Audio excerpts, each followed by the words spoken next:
Bem, pessoal, então, iniciada a gravação, iniciada a nossa aula oficialmente. Quem foi entrando vai se acomodando, tá? Eu deixei todo mundo com entrada livre, eu não vou precisar aceitar o convite de ninguém, a não ser que vocês não usem o e-mail acadêmico, tá? Quem entrar com o e-mail acadêmico pode entrar direto, quem usar outro e-mail, infelizmente eu vou estar com a tela ocupada e não vou poder aceitar. Para acompanhar o chat, eu estou com outra tela aqui ao lado, então se vocês quiserem fazer perguntas, vocês podem, eu só vou pedir para que vocês façam perguntas esperando pelo menos alguns minutos, alguns segundos, pelo menos 30 segundos de intervalo entre um primeiro colega que tenha feito, porque a minha tela ao lado ela vai aparecer o chat reduzido, então eu só vou ver 2 mensagens ao vez. Se vocês mandarem 3, 4, eu vou perder as primeiras e não vou conseguir observar durante a apresentação. Combinado? Então, vamos à apresentação. Hoje vamos falar sobre as interações alélicas. Aula passada, na última aula, que deixei como revisão para vocês, nós falamos sobre os conceitos básicos de genética, deixei um podcast falando sobre a primeira e segunda lei de Mendel, que a gente depois vai precisar revisitar para falar sobre cruzamentos, por isso que eu não vou vamos rever lá agora. E vamos iniciar já com as interações. Primeiro, vamos entender o que é uma interação, tá? A gente precisa entender que os efeitos dos alelos, e a gente já viu que é um alelo, que é uma variante de um gene, o efeito do alelo ele vai determinar um fenótipo, que é a característica física demonstrada por um gene, tá? E todos esses fenótipos dependem da ação desse alelo e da sua interação. Então, um gene, ele pode ter 2 alelos, ou ele pode ter mais alelos, que a gente vai ver posteriormente. E esses 2 alelos ou mais alelos, eles vão conferir uma característica. Por exemplo, quando nós temos um tipo de interação de dominância, nós temos 2 alelos, onde um vai ser dominante e o outro será recessivo. Isso é um tipo de interação. Quando o dominante está presente, o recessivo não consegue produzir a substância ou a proteína a qual ela é proposta, porque o dominante ele inibe a ação do recessivo. Isso nós chamamos de dominância completa. Na dominância completa, nós temos essa característica. Nós vamos ter outras variedades de interação, que é a dominância incompleta, a codominância, a sobredominância e a letalidade, ou alelos letais, que é um fenômeno que ocorre quando nós temos alelos que, quando em homozigose, quando em duplicidade, o organismo que detém esses alelos, ele não sobrevive. Então, vamos começar com a dominância completa. Lembrando da primeira lei de Mendel. Mendel trabalhou lá com as ervilhas, e a sorte do trabalho de Mendel, e isso foi tema de um dos nossos trabalhos, foi que Mendel utilizou uma planta, que essa planta, que era a ervilha de cheiro, ela era monogênica, ou seja, cada característica era determinada por um único gene, tá? Não tinha muitas variações. E a interação entre todos esses genes era do tipo dominância completa. Sempre tinha um alelo dominante e um alelo recessivo. Nunca tinha 2 dominantes, nunca tinha interação entre 2 alelos sem dominância. Então, por isso o trabalho de Mendel foi tão bem sucedido, porque ele teve a sorte, na época ele não sabia, mas ele teve essa sorte de trabalhar apenas com esse tipo de interação. Tá?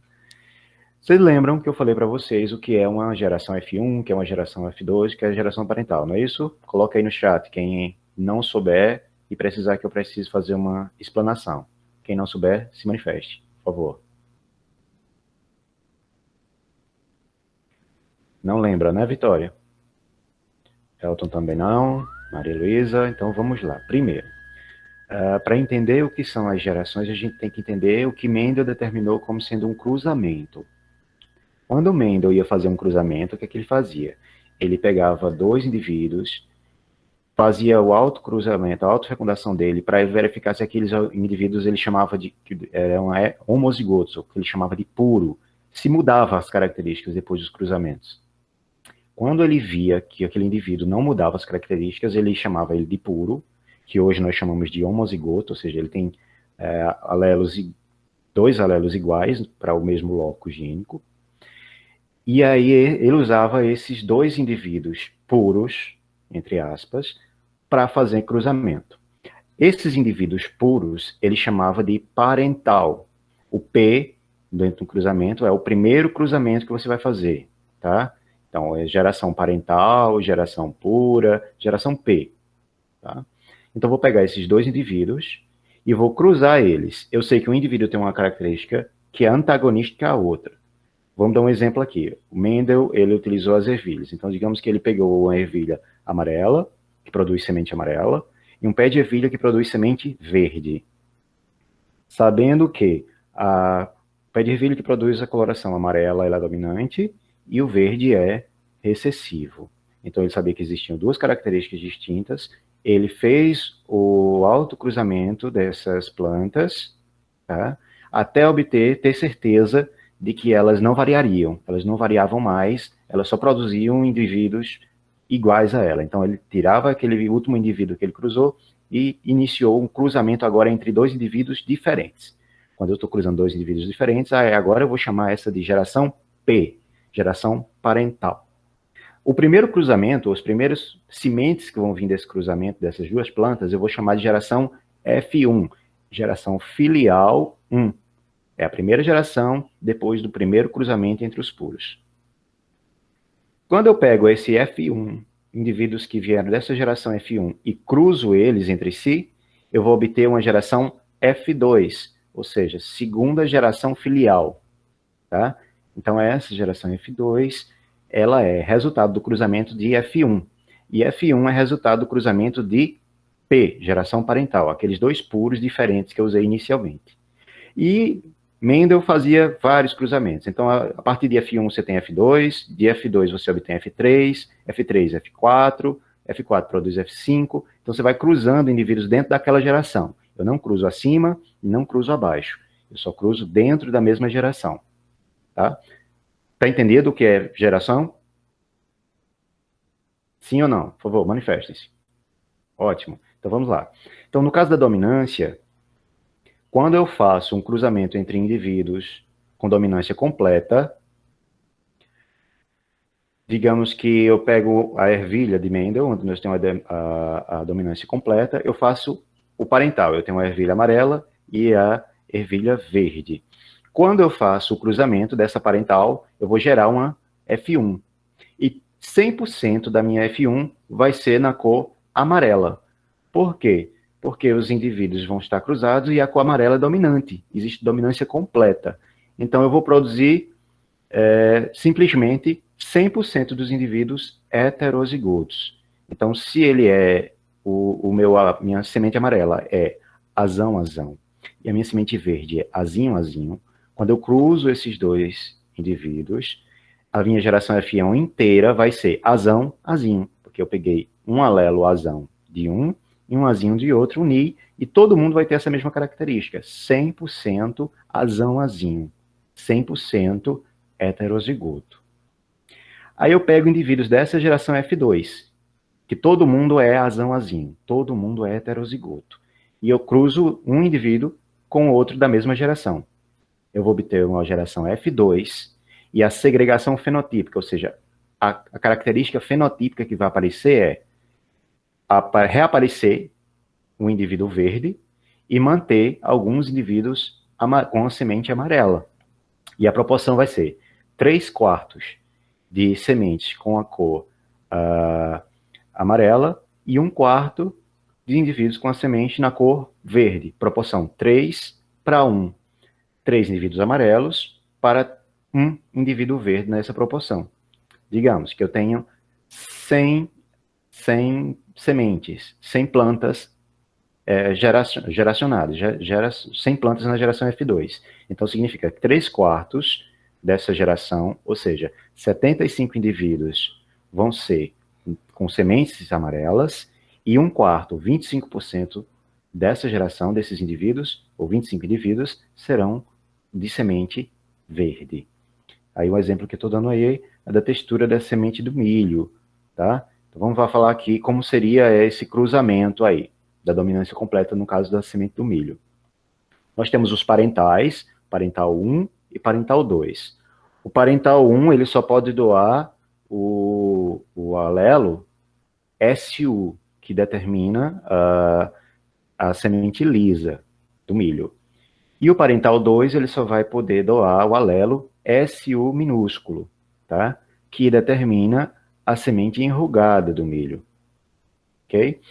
Quando eu faço a geração, o cruzamento desses dois parentais da geração P, eu vou ter uma geração F1, onde vai sair 100% dos indivíduos Szão, Szinho. Que significa que todo mundo vai ser heterozigoto, todo mundo tem dois alelos que são diferentes. Esse símbolo aí, que é o X do X-Men, significa autocruzamento, ou cruzamento dentro da geração, certo? Então, eu faço a autofecundação, o autocruzamento da geração F1, ou seja, indivíduos da mesma geração, e eu vou obter uma geração F2, onde eu vou ter uma proporção de 1 para 2 para 1. Eu vou ter uma proporção de 1/4 de indivíduos Szão, Szão, 2/4 de indivíduos Szão, Szinho, e 1/4 de Szinho, Szinho. Então, 1/4 de dominante, homozigoto, 2/4 de heterozigoto, e 1/4 de recessivo homozigoto, tá? Geração F2 vai sair com proporção fenotípica 1 para 2 para 1. E aí, a minha proporção aqui, aliás, desculpa, gente, é a proporção genotípica, tá? Porque a proporção fenotípica, ela vai ser 75% de sementes lisas e 25% de sementes enrugadas. Vai ser 3 para 1. Por quê? Indivíduos que são Szão, Szão vão ter semente lisa. E ele é homozigoto. Indivíduos que serão Szão, Szinho, ele é heterozigoto, mas como é dominante o Szão e ele tem dominância completa, ele suplanta o Szinho e a característica que aparece é a dele, tá? Como ele é dominante, então no heterozigoto é a característica que vai aparecer. Então, semente lisa também. Só o Szinho que vai ter a característica enrugada, porque ele não tem nenhum gene ou nenhum alelo dominante para atrapalhar aí o processo, tá? Essa é a proporção fenotípica da característica. Alguma dúvida? Até aí? Então vamos entender o nosso conceito aqui de gene para entender como funciona aí a interação alélica, tá? Primeiro entender que o gene é um segmento de DNA, e esse segmento de DNA ele codifica para a formação de uma proteína, que é uma cadeia polipeptídica. E é essa proteína que vai ser o meu produto. E esse produto vai determinar uma característica. Por exemplo, proteínas que são produzidas a partir de um gene. A proteína que pigmenta o nosso cabelo, a melanina, ela é uma proteína determinada por um gene. Tá? Quando ela é produzida em altas concentrações, a melanina vai determinar a cor de cabelo castanho escuro, ou preta, né? Porque não existe realmente a cor preta, existe um castanho bem acentuado. Quando eu tenho um indivíduo heterozigoto, ou seja, eu tenho um gene para a produção de melanina e outro gene que não produz a melanina, que seria o recessivo, aí eu vou ter uma coloração mais avermelhada, certo? Que vai ser o castanho claro e o ruivo. Já no caso do recessivo, eu vou ter a questão do cabelo loiro, ou o cabelo ruivo propriamente dito, que é aquele vermelho intenso.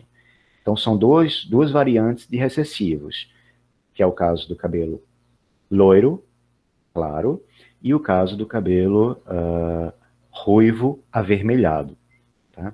Então, são genes recessivos que só acontece, essa característica só aparece quando nós não temos nenhum, né, no gene, não temos nenhum alelo que seja dominante, apenas o alelo recessivo. Então, o gene, ele vai atuar como se fosse uma enzima funcional na via metabólica. Que é isso? O gene, ele vai interferir numa via metabólica e vai fazer com que uma característica seja alterada.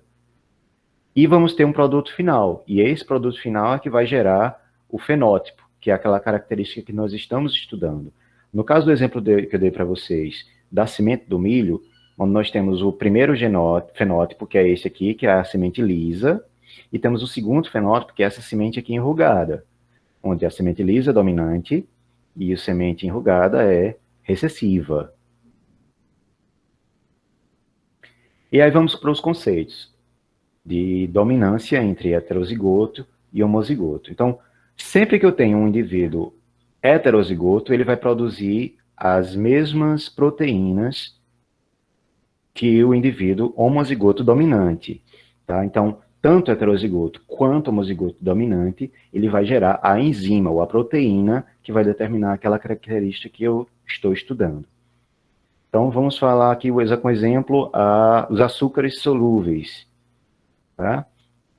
Você está cruzando plantas e essa planta você quer verificar se ela tem uma boa produção de açúcares solúveis. No caso da planta, a fonte nutricional é o amido. Então, se eu tenho uma planta que tem um substrato, ou seja, os açúcares presentes nela, que ela consegue produzir através da fotossíntese, certo? Qual é o produto da fotossíntese mesmo? Quem sabe me responder? Por favor, se manifestem aí, as pessoas que sabem qual é o produto final da fotossíntese, que é um açúcar. Oi, pelo menos diga assim, não, não sei. Só assim eu vou saber que vocês estão ouvindo. Gente.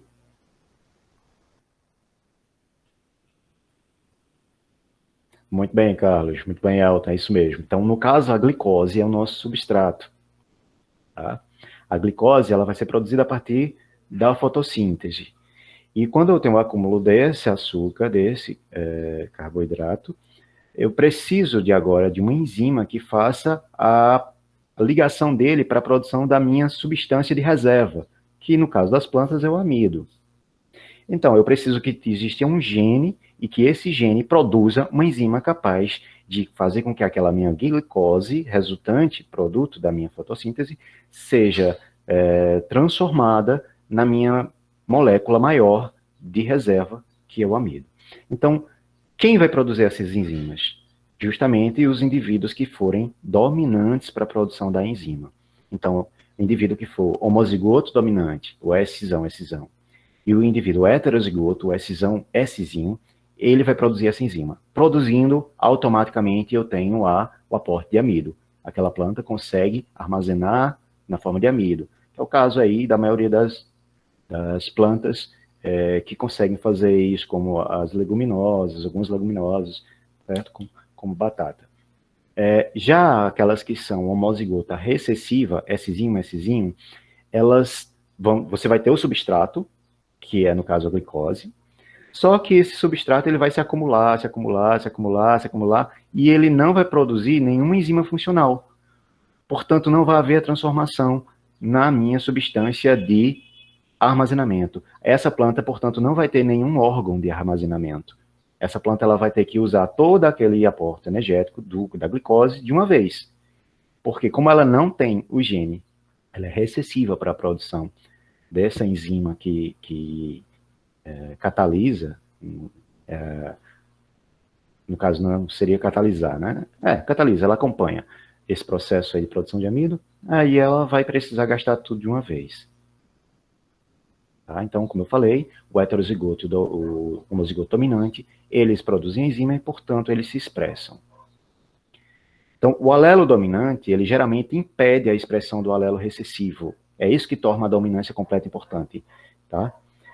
Não se pode identificar o genótipo quando o fenótipo é liso, no caso daquelas sementes do milho. Por quê? Os fenótipos são iguais. A dominância completa, ou a dominância total, você só vai conseguir identificar se o inimigo é heterozigoto, se o indivíduo é heterozigoto ou homozigoto dominante, se você fizer o cruzamento dele mais uma vez. E aí você vai ver a quantidade de indivíduos e sabe, por dedução, se aquele indivíduo ali é heterozigoto ou dominante. Já o alelo recessivo, ele só se expressa em homozigose. Então é fácil você identificar, porque sempre que o indivíduo tiver aquela característica, eu sei imediatamente que ele é recessivo. Então, a dominância completa, o alelo dominante codifica uma enzima funcional que permite uma via metabólica produzir um produto final. o alelo recessivo não produz nenhuma enzima, portanto não produz uma enzima funcional, e essa enzima, se produzida, às vezes é com deficiência ou com eficiência muito reduzida, e aí não permite a formação de uma característica igual à do dominante. Tá? Dúvidas sobre dominância completa? Sim ou não? Fale agora, cale-se para sempre, ou tire a dúvida mais tarde lá no chat. Então vamos adiante. Agora vamos para a dominância incompleta. Tá? O fenótipo do heterozigoto, ele situa-se no intervalo estabelecido pelos fenótipos do homozigoto, para os dois alelos em consideração. O que é isso? Existe aí agora o surgimento de um fenótipo intermediário. Tem muita gente que confunde a dominância incompleta com codominância. E eu vou mostrar para vocês que existe uma diferença gritante entre os dois. Nos dois casos, você vai ter um fenótipo intermediário, tá? Onde, nesse caso, dominância incompleta, a frequência, a proporção genotípica vai ser sempre igual à proporção fenotípica. A proporção dos genes, por exemplo, azão, azão, azão, azinho e azinho, azinho, as proporções que eles ocorrem, vai ser sempre igual à proporção do fenótipo, que vai ser de uma cor, uma altura, tá? Então, essas proporções, elas serão iguais. E é possível identificar qualquer genótipo justamente através do fenótipo, porque você, sabendo qual é o fenótipo intermediário, sabendo quem é o dominante, sabendo quem é o recessivo, que nesse caso não tem dominância propriamente dita, porque os dois vão agir como se fosse... como se fossem alelos que expressam características, eles vão aparecer. Um exemplo, a forma da raiz do rabanete. Então, eu tenho aqui o meu rabanetezinho, e eu tenho o que eu consideraria como sendo um dominante, tá? Que seria o rabanete de raiz longa, e eu cruzo ele com um rabanete que eu sei que ele é homozigoto também, então um homozigoto com outro homozigoto, da raiz redonda. Se ele fosse dominância completa, o que é que aconteceria desse cruzamento? Nós teríamos mais indivíduos, 100% de indivíduos que seriam de raiz longa. Mas nesse caso, quando nós cruzamos esses indivíduos, nós vamos ter que 100% vai sair com a raiz oval. Nem longa, nem redonda. Ele sai com a característica intermediária, porque nesse caso nós temos uma dominância incompleta e os dois alelos se expressam. Os dois alelos determinam uma produção de uma enzima ou de uma proteína. E a mistura desses dois vai me dar o meu resultado. Outro exemplo é o ciclo da cultura do amendoim, onde nós temos o amendoim precoce, que eu, cruzando ele com o amendoim tardio, que também tem dominância incompleta, eu vou ter, ao invés de ter um que seja dominante sobre o outro, os dois se expressam, se misturam, e eu vou ter um caractere intermediário. Então, 100% do ciclo da minha F1 vai ser de ciclo intermediário, nem rápido, eu não vou produzir amendoim rapidamente, nem vou produzir amendoim tardiamente, eu vou ter o meio termo, um amendoim, que vamos botar em tempo aqui, digamos que eu tenho uma planta que produz amendoim em 1 mês, e uma planta que produz em 3 meses. Se eu cruzo essas duas plantas, 100% da minha F1 vai ser de amendoinzeiros que vão produzir em 2 meses, que é um tempo intermediário esses dois. Tá? Então, na minha F2, entre o cruzamento, por exemplo, aqui, de 200 plantas, eu tenho aqui 81 que sai precoces, 1/4, 199 que sai intermediário, 2/4, e 92, aliás, 400 plantas, né? E 92 plantas que saem tardias, 1/4, proporção 1:2:1. A proporção genotípica, que ao mesmo tempo também é a proporção fenotípica. Outro exemplo é a coloração da flor boca de leão. Mesma coisa.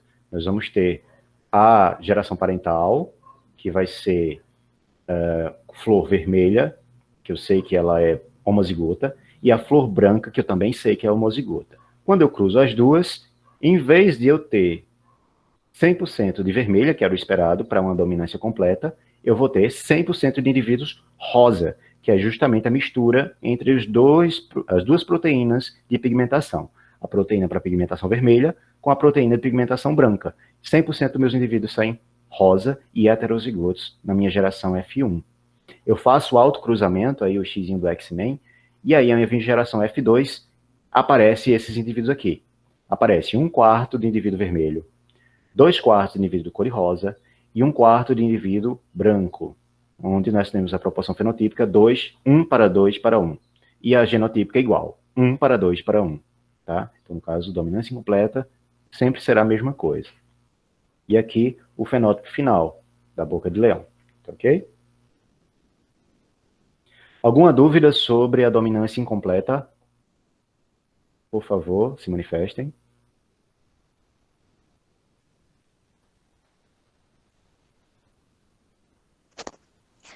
Professor, eu tenho uma dúvida. Vamos lá. No caso do tipo sanguíneo, do AB, ele seria um exemplo de codominância ou incompleta? É isso que a gente vai falar sobre ele agora, porque a gente vai entrar exatamente na codominância. Então, a tipologia sanguínea, primeiro, para a gente falar dele, a gente vai ter que falar sobre polialelia, tá? Que no caso do tipo sanguíneo não são só dois. Até agora tá na fase leve, soft, porque a gente está falando de um gene com 2 alelos. O tipo sanguíneo, a gente tem um gene só que a gente tem 4 possibilidades de alelos para esse gene, no caso. Que é o aliás, 3, no caso, que é o alelo IA, dominante, o alelo IB, dominante, e o alelo Izinho, recessivo. Então o negócio fica um pouco mais complicado, e é por isso que a gente vai falar dele agora, e espero que vocês tenham entendido os outros dois, que sem entendimento daqueles dois, esse aqui vai ficar mais complicado, certo? Certo. Mas vamos falar sobre a codominância. Então, na codominância, ela se parece e se confunde muito com a dominância incompleta. Por quê? Porque nesse caso também vai aparecer uma característica intermediária entre os dois parentais, tá? Mas só que com uma diferença, e eu vou mostrar aqui para vocês. Exemplo, a expressão do fenótipo heterozigoto, ele é uma mistura dos fenótipos do pai. E não, quando eu falo em mistura, não quer dizer que existe um fenótipo diferente intermediário. Por exemplo, na boca de leão, a flor vermelha com a flor branca, misturando as duas proteínas de coloração, dá uma proteína com a coloração rosa, que é diferente totalmente das outras duas, certo? Na sua morfologia. Já na codominância, eu tenho 2 exemplos para falar para vocês aqui, que é o caso do linho, da resistência do linho à ferrugem, e da pelagem dos bovinos da raça Shorton, que é o mais eficiente para a gente falar sobre isso. A maioria dos animais, dos mamíferos, a pelagem dos mamíferos ela é determinada por codominância. Gato, cachorro, os dálmatas, por exemplo, são um exemplo de uma raça que há uma evidência da codominância, porque você vai ter 2 características que não se misturam totalmente, tá? Você vai ter a incidência de uma sobre a outra em determinadas áreas. E aí você vai ter um animal malhado, um animal pintado, porque os 2 genes são dominantes, só que eles vão brigar entre si para ver quem se expressa em uma determinada área. Diferente da dominância incompleta, que os 2 se misturam, tá? Os 2 alelos vão produzir proteína e se misturam. Nesse caso, não há uma mistura propriamente dita. Há uma interferência aí, onde eles se misturam, mas um só se expressa em determinada região. Vamos lá ver o exemplo do linho. Então, eu tenho aqui 2 raças de linho de planta, onde uma é resistente à raça 1 e outra é resistente à raça 2. Então, o gene M determina a resistência do linho a um fungo, certo? E M1 é resistente ao fungo 1, M2 é resistente ao fungo 2, tá? Os 2 são homozigotos. Quando eu faço o cruzamento dessa parental, eu vou ter 100% de indivíduos com a característica M1, M2, heterozigoto. O que é que vai acontecer? Vai acontecer que essa planta, com essa característica, com esse genótipo, ela vai ter que tipo de fenótipo? Ela vai ter um fenótipo intermediário, certo? Diferente dos outros 2, só que de uma forma que vai variar. Então, na geração F1, que eu faço o cruzamento, a geração F1 ela sai toda resistente à raça 1 e à raça 2.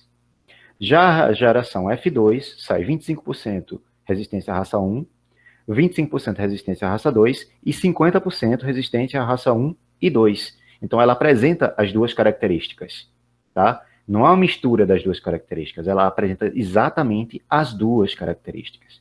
Ficou claro, gente? Ou está confuso?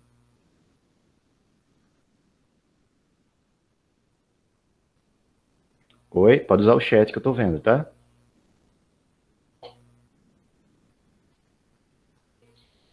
Pronto. Eu vou mostrar aqui o exemplo do gado Churton, Luísa. E a gente vai tentar tirar um pouco mais a dúvida. Então, nesse caso da cor, é mais simples do que da resistência, que a resistência está relacionada a um patógeno. Aqui a gente está falando da cor da pelagem, ela é bem mais simples. Vamos lá. Então, eu tenho duas possibilidades do gado Churton, que é o gado com pelagem vermelhada e o gado com pelagem branca. Tá? Rebeca, professor, no caso, as duas são consideradas como se fossem ambas dominantes, não é isso? Exatamente, Rebeca. Nesse caso de codominância, daí o nome codominância, ambas são dominantes, tá? E ambas são tão dominantes que elas vão competir por um sítio de ação. Elas vão competir entre si e a mais eficiente ganha. Tá? A mais eficiente é que aparece. Vamos lá. No caso do linho, as duas aparecem, porque as duas são eficientes. No caso da pelagem dos animais, já vamos ter uma variação. Vou explicar aqui agora como é que acontece. Então, eu tenho aqui o gene R, que determina a coloração do gado Churton, e aí eu tenho o indivíduo que é R1 homozigoto, que determina para a cor vermelhada, marrom avermelhada, e o indivíduo R2, que determina para a coloração branca. Quando eu faço o cruzamento da parental, eu vou ter uma geração F1 100% R1, R2, um genótipo R1, R2, e qual o fenótipo? O fenótipo vai ser o boi ruão, que é esse boi malhado, tá? O que é que nós temos aqui? É uma mistura das duas características? É, mas não é uma mistura completa. É uma disputa dessas características para se expressar. Em algumas regiões, o gene para a coloração branca vai se expressar, em outras regiões, o gene para a coloração vermelha vai se expressar. E você vai ter o boi ruão, tá? Então, vamos entender isso nas imagens. Então, eu tenho aqui a minha VF1, que sai todo mundo ruão, tá? Se eu cruzo a minha F1, faço autocruzamento, eu vou ter uma F2, uma geração filial 2, onde um quarto vai sair homozigoto para R1, que é a cor vermelha, um quarto vai sair homozigoto para R2, que vai determinar a cor branca, e 2/4 vão ser heterozigotos, que vão ser bois com a característica intermediária ruão, tá? Então, nós temos a proporção 1:2:1. Um vermelho, 2 ruões e um branco.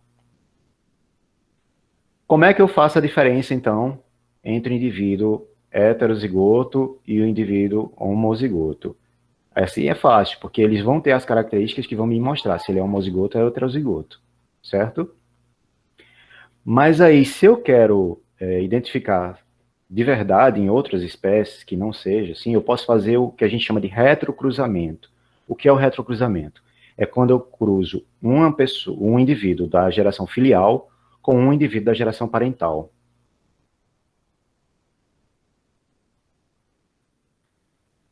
Maria Luísa pergunta, no caso, os R1 e R2 podem ser considerados gêmeos ou não tem nada a ver? Não necessariamente, Luísa, porque eles podem ser, em animais, é comum acontecer, né, barrigas em que você vai ter gêmeos, ninhadas com gêmeos, mas nesse caso, provavelmente não, apenas eles vão dividir características, mesmo sendo de placentas diferentes.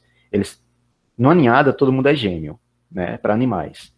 No caso do gado, não, porque raramente você vai ter uma gestação para gado em que você vai ter dois. Eles só vão ser parecidos mesmo, exatamente. Tá? Pode haver a possibilidade de gêmeos para gado? Vai. Só que no caso do gêmeo, Maria Luísa, eles vão ser exatamente igual, o mesmo DNA, o mesmo código genético. A mesma coisa com seres humanos, com animais, com plantas. Sempre que você vai ter a gemificação, você vai ter o mesmo código genético. Aí não vai ter diferenciação nenhuma. Nesse caso, a gente está falando de indivíduos que você está se referindo a indivíduos que dividiram o mesmo útero durante um período, mas que, vindo de pacientes diferentes, eles só estão apenas tendo, por sorte, por acaso, a mesma característica. Tá bom? Vamos lá. Então, Quando eu faço retrocruzamento, que eu pego um indivíduo da geração F1, que eu vi que todo mundo saiu heterozigoto, e eu pego um parental, no caso, vou pegar aqui cruzei uma vaca com um boi parental vermelho. Desse cruzamento, eu vou ter uma RC1, que é isso, retrocruzamento 1. E a minha geração RC1 vai ser 50% de boi ruão, 50% de boi vermelho.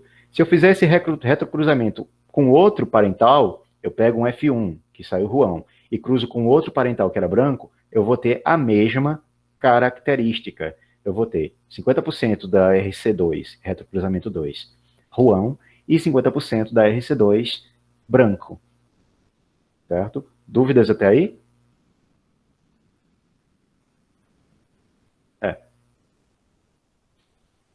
Pronto. Então, nesses 3 casos, nós tivemos aí uma definição de como se comporta os genes. Aí agora eu vou trazer para vocês um fenômeno, que é os alelos múltiplos, a polialelia. Tá? Na polialelia nós temos vários exemplos, mas os exemplos mais utilizáveis são esses 2 aqui, que é para a tipologia sanguínea e para a coloração de pelos de coelhos e chinchilas. Tá? Esses exemplos, eles vão determinar 2 características diferentes. Uma em que a gente tem um caso de codominância e outra em que a gente tem um caso de dominância completa ou dominância total. Os alelos múltiplos, no caso de dominância completa, eles vão se comportar igual àqueles alelos normais, ou alelos duplos, né? Aqueles que você só tem 2 alelos para um único gene. E a gente define, quando você tem mais de 2 alelos para um único gene, como sendo um alelo múltiplo, ou caso de polialelia, quando você tem 3 ou mais tipos de alelos distintos, ocupando o mesmo locus gênico. Quando aparece essa polialelia? Geralmente ela surge quando surge um gene mutante. Eu tenho 2 alelos e, de repente, um desses alelos sofre uma mutação. Então, aparece mais um alelo. Então, em vez de 2, eu passo a ter 3. Tá? Nesse caso aqui, que eu vou mostrar para vocês, é um caso em que ocorreram 2 mutações. Tá? Nós temos 2 mutantes e, portanto, gerou 4 alelos. Então, é o caso aqui da espécie da pelagem dos coelhos. Então, nós temos o gene C, que é dominante, sobre todos os outros genes, inclusive os mutantes, e sobre o gene recessivo. E os fenótipos que a gente pode observar são esses 4, que é a pelagem albina, a pelagem chinchila, a pelagem selvagem e a pelagem himalaia, tá? Então, o gene dominante, no caso aí dos coelhos, nós vamos ter que é o gene C maiúsculo, Czão. Tá? Ele é dominante sobre todos os outros. E existe uma sequência de dominância entre os demais genes. Então, o Czão, ele é dominante sobre o C minúsculo, que é o albino, que está errado aí no desenho, tá? Foi trocado, mas é o C minúsculo. E também é dominante sobre o CCH, que representa o gene para o fenótipo chinchila, e o CH, que é o gene dominante, que também determina o fenótipo himalaio. Então, o Czão, ele domina sobre os demais, e quais são os possíveis genótipos para o coelho de pelagem amarela ou selvagem, o agouti?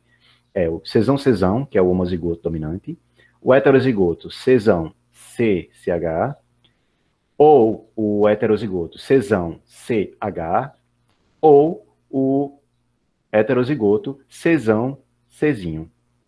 Tá? Já o chinchila, ele é recessivo para o C, e sempre que aparecer o Czão, o chinchila, ele vai ser recessivo, tá? Mas ele é dominante sobre o himalaio e dominante sobre o albino. E aí ele vai se comportar da seguinte forma: quando eu tiver um indivíduo com CCH, homozigoto para CCH, ele vai ser chinchila. Se ele for CCH, que é o gene para himalaio lá, mas como o chinchila é dominante sobre o himalaio, ele vai ser chinchila. E vou ter o CCH, Czinho, que vai ser dominante sobre o albino. Então, todos esses genótipos vão determinar o coelho do tipo com pelagem chinchila. Já a pelagem para himalaio, ela vai ser determinada pelo gene C, o alelo CH, que ele só tem dominância sobre o albino. Tá? Ele não tem dominância nem sobre a agouti, nem sobre chinchila. Então, os dois únicos genótipos possíveis são CH-CH ou CH-Czinho. Tá? E o albino, que só vai se expressar em recessividade homozigótica. Ele é recessivo total, e ele só em homozigótica ele se expressa. Então, a única possibilidade essa característica aparecer é quando o genótipo é Czinho. Aí nós vamos ver para o outro caso. O primeiro caso é um alelo múltiplo, nós temos mais de um alelo para um único gene, e nós vimos que existe uma sequência de dominância. E quando não tem dominância nenhuma, o que é que acontece? Acontece como o sistema AB0 ou ABO, como vocês queiram chamar. Originalmente era AB0, hoje em dia a gente chama ABO, né? A tipologia sanguínea. Então, no sistema ABO, a hemácia, ou eritrócito, como você queira chamar, tá? No nosso caso, seres humanos, a gente chama de hemácia mesmo, ela contém algumas substâncias que estão presas ou atreladas à sua membrana plasmática, tá?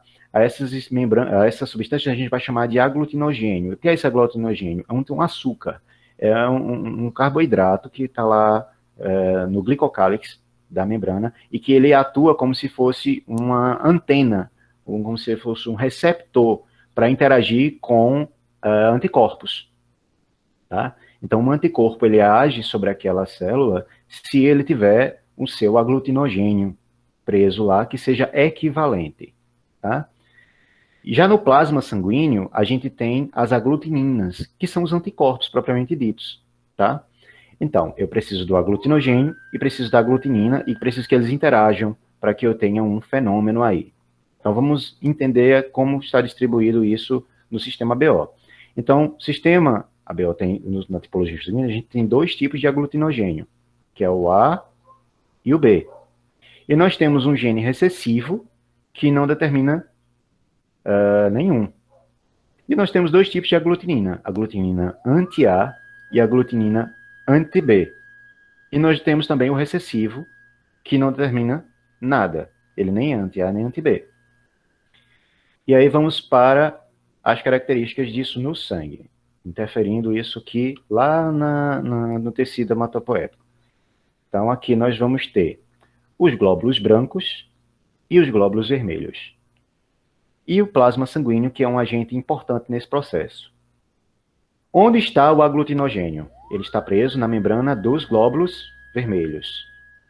Onde estão as aglutininas? Elas são produzidas pelos glóbulos brancos e são liberadas para ficar onde? No plasma. Ok? Então, as aglutininas estão soltas no plasma e os aglutinogênios estão presos na membrana plasmática da hemácia. Como elas se comportam, como elas se organizam? Da seguinte forma. Então, os aglutinogênios tipo A, eles vão ter uma característica específica na membrana para recepção de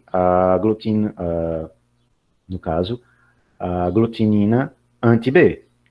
Já o aglutinogênio tipo B, ele tem uma conformação que atua sobre a aglutinina anti-A. O contrário, tá? Já os aglutinogênios, quando você tem o sangue tipo AB, você vai ter os dois tipos de aglutinogênio, tanto A quanto B. E aí, o sangue que for do tipo A ou B, que tiver aglutinina para ele, vai interagir com essa membrana. Tá? E temos o sangue tipo 0, ou tipo O, porque ela não possui aglutinogênios, ou seja, ela possui um gene recessivo que não produz esse açúcar. Lembram como é a sequência aí de doação de sangue, né? Nós temos aí um doador universal, nós temos um receptor universal e nós temos dois doadores e receptores alternativos. Então, sangue tipo A, ele pode doar para quem? Ele pode doar para AB e para A. Sangue tipo B, ele pode doar para AB e para B. Tá? Mas ele não pode, nem o tipo A, nem o tipo B, podem doar para o tipo O. Por quê? Porque o O, ele não tem aglutinogênio. E o sangue A e o sangue tipo B, ele possui aglutininas. Se eu dou o sangue desses tipos para um tipo O, o que acontece? Automaticamente, os anticorpos presentes no sangue A e no sangue B vão atuar sobre o tipo O e ele vai ser, haver a coagulação, vai haver a interação entre essas moléculas da membrana e elas vão se linkar, vão se coagular. E aí essa pessoa ela pode morrer por causa de uma embolia, de um trombo formado pela coagulação sanguínea. Tá? Já o tipo AB, o bendito, ele pode receber de todo mundo. Ele recebe do tipo A, do tipo B, dele mesmo, do tipo AB, e do tipo O, porque ele tem aglutinogênio do tipo A e do tipo B. Portanto, ele tem açúcares para recepcionar todo tipo de anticorpos, e esses anticorpos não vão agir sobre ele. Então, aqui é a representação de como é os alelos. Então, sangue tipo A, ele pode ser de dois tipos: dominante, homozigoto, ou heterozigoto. O tipo B, ele vai ser dominante, homozigoto, ou seja, IB, ou heterozigoto, no caso IB, Izinho. O sangue do tipo AB, ele só tem um genótipo, que é IA e B. É heterozigoto, dominante para A e dominante para B. E o tipo O, que é o Izinho. Então, no caso do sangue tipo AB, nós temos um caso de codominância. No caso do sangue do tipo IA-Izinho, nós temos um caso de dominância, tá? No caso do IB-Izinho, nós também temos o caso de dominância completa. No caso de IA-IA, nós não conseguimos identificar, IB-IB também não. E no caso O, nós também não sabemos se é dominância completa ou incompleta. Nós sabemos que os dois aí são homozigotos e recessivos. Então, AB é um caso de codominância, A é um caso de dominância, B é um caso de dominância e O é um caso de dominância. Tá claro? Então, como é feita aqui a montagem desses genótipos, tá? E da tipologia sanguínea. Então, quando eu tenho aí a pessoa que faz esse cruzamento IA e A, nós vamos ter o sangue tipo A, IA e B, o tipo AB, e Azinho, o tipo A. No caso da segunda coluna, IB e A, na segunda linha, nós temos o sangue AB, IB e B, tipo B, IB, Izinho, tipo B. Na terceira linha, Izinho e A, nós vamos ter sangue tipo A, Izinho e B, sangue tipo B, e Izinho, tipo O. Então, quais as proporções? Me digam aí, eu quero que vocês escrevam qual a proporção genotípica e qual a proporção fenotípica desses dois. Quem se atreve aí a me dizer? Genotípica relacionado aos dois alelos. Fenotípica relacionado à característica. Alguém se atreve? Valendo pontos para quem errar nas questões do questionário. Elton se atreveu aqui, botou 1, 3, 1. Essa aí seria 1, 3, 1 para quê? Genótipo ou para fenótipo, Elton?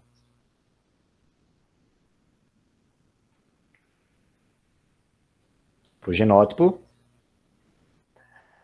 Na verdade, não. Sabe qual vai ser a proporção genotípica, Elton? Vai ser 1 para 2 para... Perdão, é 1 para 2 para 2 para 1 para 2 para 1. Por quê?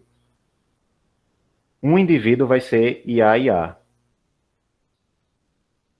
Dois indivíduos vai ser IA e B. Aqui, ó. Deixa eu ver se vocês conseguem ver. Aqui. Um indivíduo será IA e A. Dois indivíduos será IA e B. Um indivíduo será IB e B. Dois indivíduos será IAzinho, esses dois aqui. Dois indivíduos serão IBzinho e um indivíduo será Izinho. Então será 1 para 2 para 2 para 1 para 2 para 2 para 1. Tá? Confundiu tudo, né? Eu sei. Mas vamos para a genotípica, a fenotípica. Essa é a genotípica, é a que confunde. Você tem que contar cada genótipo e saber quantas vezes ele aparece aqui no quadrado de Punnett. Já a fenotípica, Vocês já No vão... caso, rapidinho, no caso a fenotípica seria a proporção que Elton colocou para a genotípica, né? Ou não? Não, ainda assim seria diferente, porque Elton tá certo em parte, mas ele esqueceu um dos fenótipos, certo? Ele acertou o fenótipo A, que seria 1. Aliás, perdão. Ele acertou o fenótipo B, que seria 1, e acertou 3, o fenótipo O, que seria 1, mas ele errou o fenótipo A. O fenótipo A são 3 também. Seria 3 para 3 para 1.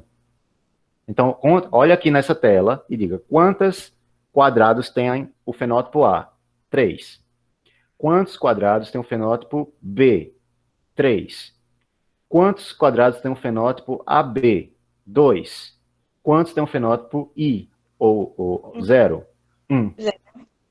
Certo? Então, quando eu coloco o genótipo, IA, IA, IA e B, Izinho, Izinho, você for contar, vai ser 1 para 2, para 2, para 1, para 2, para 2, para 1. Se eu for contar apenas o fenótipo, aí eu vou ter 3 para 3, para 2, para 1. Tá? Maria Luísa, todo mundo começa a bugar nessa história aí. Por isso que é bom que vocês depois dêem uma lida no material, tá bom?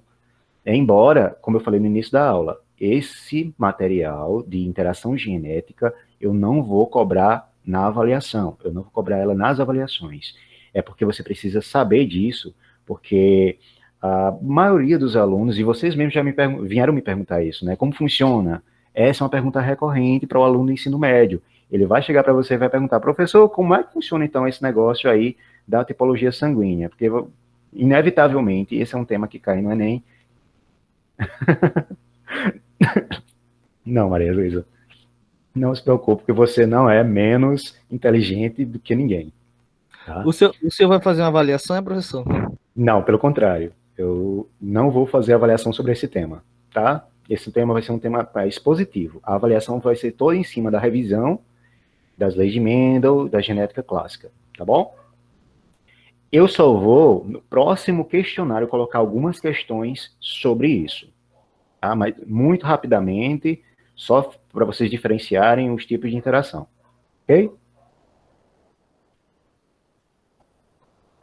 Então, nesse caso aqui, da polialelia, nós vamos ter 2 alelos que são ativos independentes, certo? E cada alelo do heterozigoto condiciona a formação de uma proteína ou enzima funcional. Então, a codominância, no caso dos codominantes, os 2 alelos, eles vão produzir a proteína, diferente da dominância completa, que apenas um domina o outro, tá? Aí tem um caso especial aqui, que é a sobredominância. O que é a sobredominância? A sobredominância é quando nós temos aqui um indivíduo que o heterozigoto dele, em vez de ser o intermediário, ele é uma multiplicidade. Ele é um múltiplo. O fenômeno do heterozigoto ele é superior ao fenômeno dos homozigotos. Tá? Vamos entender isso. Então, considere aí um gene, que eu vou chamar de gene A, com 2 alelos, o A dominante e o A recessivo.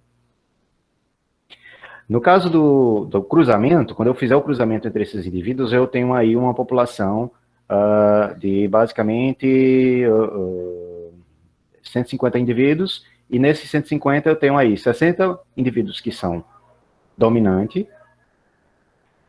10 indivíduos que são recessivos, e 80 indivíduos que vão apresentar unidades maiores, que são os heterozigotos. Que é isso? A proporção de numérica de indivíduos vai ser igual. Eu vou ter a proporção 1 para 3 para 1, que foi o que o nosso colega falou. Se eu tiver um indivíduo dos tipos azão, azão, esse um indivíduo, ele vai produzir 60 unidades de uma determinada proteína. Tá? Aqui eu estou me referindo à proteína. Então, ele produz 60 unidades de uma determinada proteína. O indivíduo homozigoto recessivo vai produzir apenas 10 unidades daquela proteína, ou seja, o que se esperava, né? Produzir menos.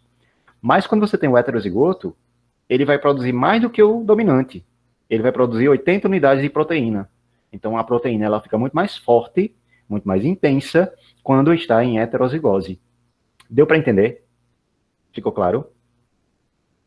Aqui eu não estou falando de número de indivíduos, eu estou falando de produção de proteína, produção de produto final. Então, a proporção de número de indivíduos vai ser a mesma, 1 para 3 para 1, tá? Mas digamos que um indivíduo vai produzir 60 unidades, um indivíduo vai produzir 10 unidades e 3 indivíduos vão produzir 80 unidades. Tá? Um exemplo, resistência do milho, de linhagem de milhos, à antracnose do como, que é um fungo que ataca o milharal. Tá? Nós temos aqui 2 casos, né, das cepas do fungo, que é a cepa L1 e a cepa L2. Tá? A cepa L1 ela vai produzir uma lesão na planta desse patógeno de 23 centímetros. A L2, que é a mais danosa, produz uma lesão de 47 centímetros. Então, quando a planta tem o gene de resistência, o fungo só consegue crescer 23 centímetros naquela planta, que é dominante. Tá? Então, ela é dominante e o fungo só cresce formando uma lesão de 23 centímetros. Já no caso da planta recessiva, o L2, o fungo, quando pega nessa planta, ela produz uma lesão de até 47 centímetros, muito maior. Então, essa planta ela é recessiva, ela é mais fraca. Ela produz menos produtos, no caso, para resistência. Mas se eu cruzar essas 2 linhagens de milho, eu vou produzir uma planta, tá? Que o fungo vai produzir uma lesão muito maior do que as outras plantas. Então, a lesão ela vai ser de 85 centímetros. Então, se eu cruzar essas 2 plantas, o gene resistente ela vai perder totalmente a resistência e a lesão do fungo vai ser muito maior do que as plantas originais, que ela tinha apenas um dos genes.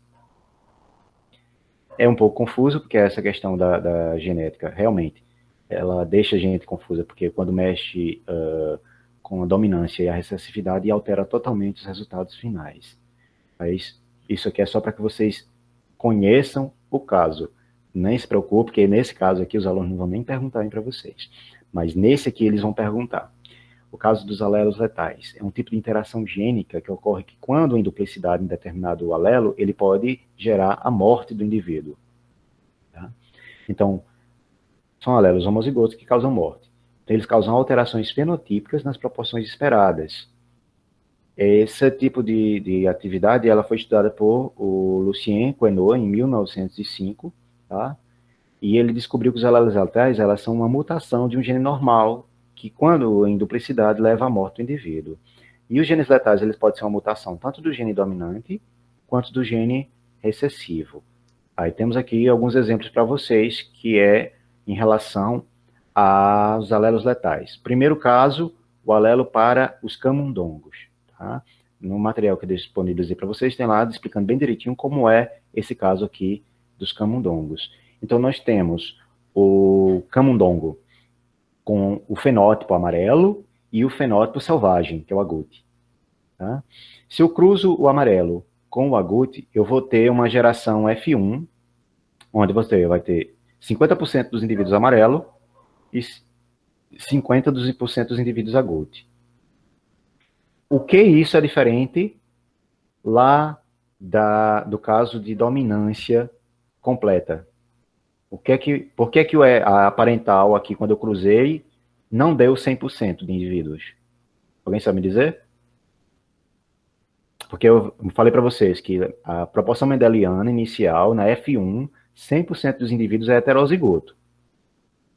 E 100% dos indivíduos vão ter a mesma característica. Tá? Na F1 dos outros cruzamentos. Mas nesse cruzamento aqui, eu cruzo um indivíduo amarelo com um indivíduo selvagem, e o meu resultado, em vez de ser 100% ou amarelo ou selvagem, sai exatamente igual a parental. 50% amarelo, 50% selvagem. Alguém se atreve?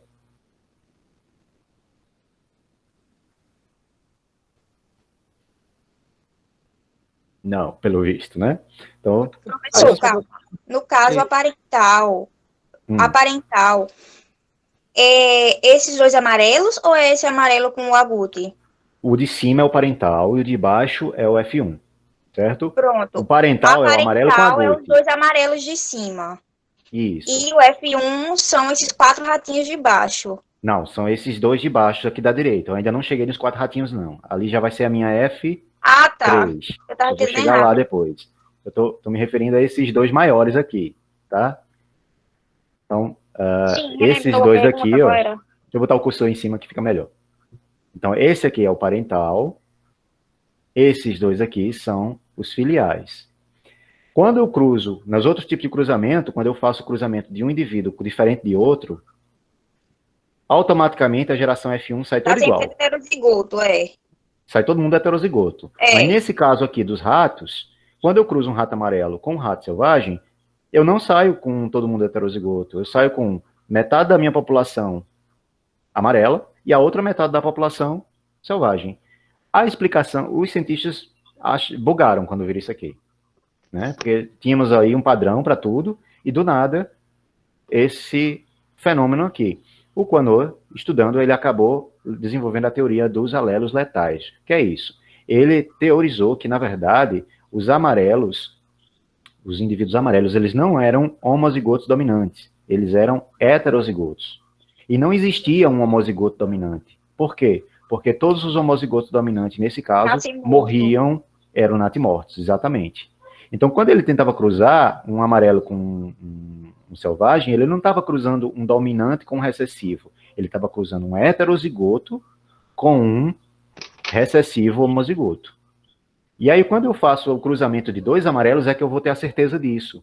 Porque quando eu cruzo dois amarelos, eu vou ter uma população, no caso F2, onde um quarto é agouti, 2/4 é amarelo e 1/4 não nasce. 1/4 é natimorto.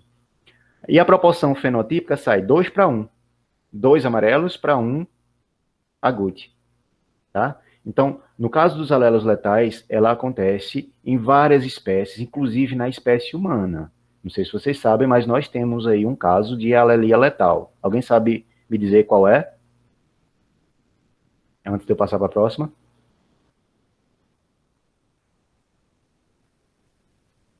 Vocês já ouviram falar, tinha uma doença chamada acondroplasia? Hein, gente? Ana Vitória, me atrevo nada? Não, beleza. Então, a acondroplasia é uma doença, que na verdade não é uma doença, é uma alteração genética, que vulgarmente nós chamamos de nanismo, sem ser nanismo. Tá? Ela aparece muito com nanismo, só que o nanismo é uma falha nutricional, tá? Inanição. No caso da acondroplasia, é a falha na formação óssea, tá? Uma disfunção na formação óssea. Então, eles se confundem muito com o nanismo. Mas o acondroplásico tem uma diferença que na pessoa, o humano acondroplásico, ele vai ser heterozigoto, tá? A pessoa com a estatura normal, com a ossificação normal, ela vai ser o homozigoto recessivo. E não existe um homozigoto dominante nesse caso, para acondroplasia, para altura. Porque o recessivo é o normal. O acondroplásico é o heterozigoto. E quando dois acondroplásicos cruzam, por isso que vocês raramente vai ver sucesso na gestação de pessoas que têm acondroplasia. Geralmente vocês vão ver vários relatos de pessoas que tiveram natimorto, tá? Por quê? Porque No caso, no cruzamento de dois, que tem a acondroplasia, 50% sai com a doença? Tipo, Não, 2/4? vai ter 1/4 que vai sair com a doença. Veja esse quadro aqui, do ratinho. Imagine que os dois de cima são dois acondroplásicos, certo? Sim, mas o senhor não falou que os dois são heterozigotos? Os dois são heterozigotos, olha, KK, KK. Imagine que dois acondroplásicos. Aí quando você cruza, 1/4 vai ser homozigoto dominante, que são esses aqui que vão nascer morto. Que é o Rzinho. Que é dois... É risão e risão, que nesse caso é dominante, tá? Sim. O recessivo, que vai ser esse aqui, que vai ser a pessoa de estatura normal, tá? E vai ter 2/4 que vão ser acondroplásicos. Então, 2 acondroplásicos tem digamos, 1/4 de chance de gerar uma criança de altura, estatura normal. 2/4 de chance de gerar crianças com a formação da condroplasia. E 1/4 de chance de ter natimorto. Entendi. Entendeu agora? Pronto. O outro exemplo são o alelo ML para os gatos. É o alelo que determina a cauda dos gatos. Vocês já viram que tem muitos gatos que nascem a cauda, né? Pronto. Ter cauda é um fator que a gente chama de normalidade, embora não exista normalidade na natureza. A gente chama normal porque é o mais comum. Mas ter cauda é quando você está com o gene que seria o recessivo, o M. Tá?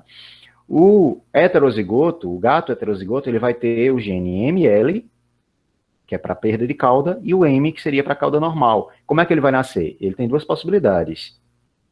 A Rebeca tem um exemplo aqui. Maria Luísa, sempre quem morre é o dominante? Sim, Maria Luísa. No caso desse caso específico, é um caso de alelo letal dominante. Mas nós temos casos de outros casos que o alelo letal é recessivo. Vou mostrar para vocês aqui, que no caso das plantas, a maioria das plantas o alelo letal é recessivo. Rebeca, professor, eu conheço uma pessoa que tem acondroplasia. Ela teve 2 filhas normais, porém o ex-marido é normal.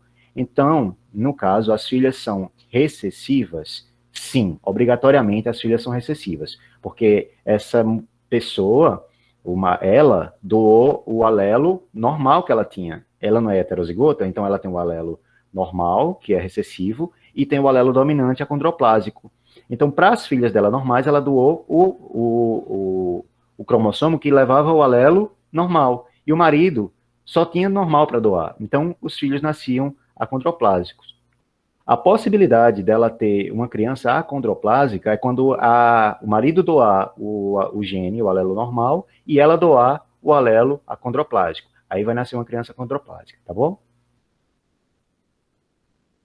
No caso, se um pai afetado e uma mãe normal, vai ter 2 crianças afetadas ou 2 não. É isso, Ana Vitória?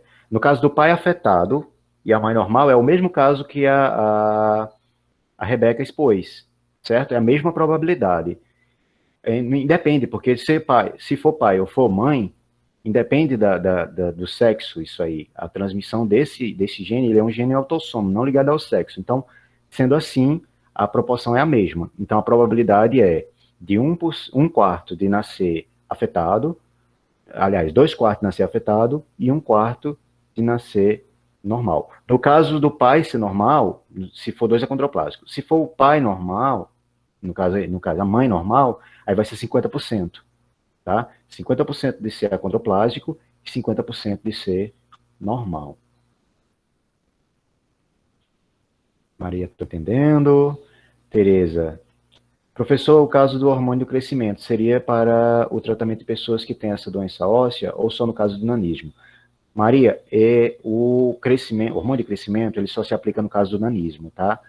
A acondroplasia, ela não tem tratamento, infelizmente, porque como é uma doença genética específica, ou seja, ela é totalmente determinada pelo gene e não pelo meio ambiente ou pela nutrição, aí não existe um tratamento, a não ser que houvesse uma forma de, ainda na fase embrionária, fazer a substituição ou a edição desse gene, que é para onde a gente está evoluindo na genética moderna, tá?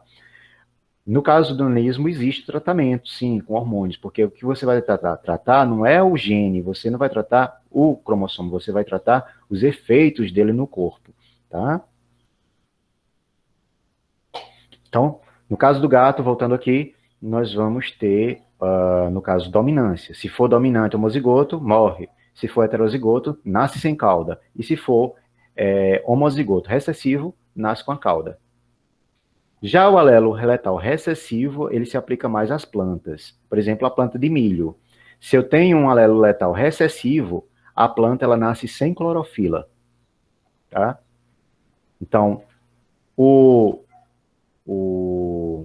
alelo dominante é para a clorofila. Se eu tenho heterozigoto, o heterozigoto produz clorofila também igual, normal. Tá? Então, a planta sobrevive. Mas quando nascer uma planta homozigota recessiva, aí o alelo é letal. Tá? Então, só vou ter aí 2 tipos de fenótipo, ou com clorofila ou sem clorofila, onde sem clorofila vai ser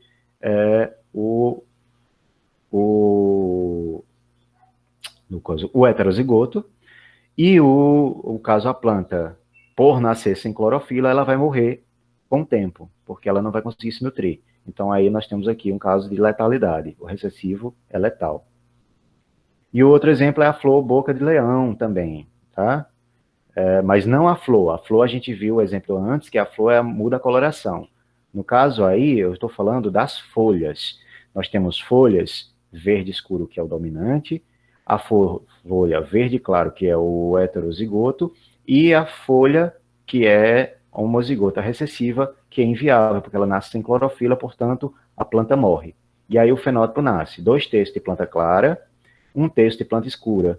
E não nasce nenhuma outra, ou nasce, mas nasce branca, portanto a planta vai morrer porque ela não vai, ela vai se nutrir apenas dos nutrientes da semente. Quando acabar o nutriente da semente, a planta morre porque ela não produz nenhum tipo de produto de fotossíntese.